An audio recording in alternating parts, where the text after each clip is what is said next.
kenapa masalah yang kita hadapi ini mengancam kehidupan orang lain. Saya tak boleh terima negara kita nak diberi kepada orang lain. Saya tak terima. Ini negara kita kena bertahan macam-macam pun. Bukanlah nak semua mati, cuma nak bertahan saja.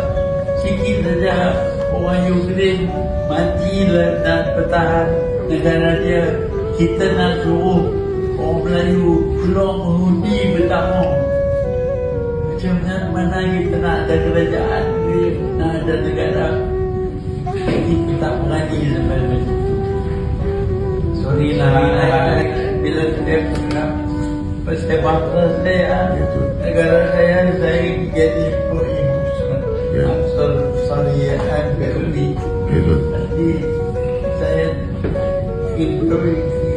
kehidupan ada mana kalau kita tak boleh sekurang-kurangnya memberi sesuatu khidmat untuk bangsa saya, untuk negara, untuk agama kita. Saya minta kita berusaha bersungguh-sungguh. InsyaAllah. Pasti tu. Saya tak ada masalah. Baik tu.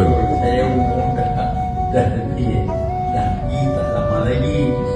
Tapi kalau saya nak tutup mata pun, saya harap ada orang yang membawakan perjuangan ini sehingga kita selamat.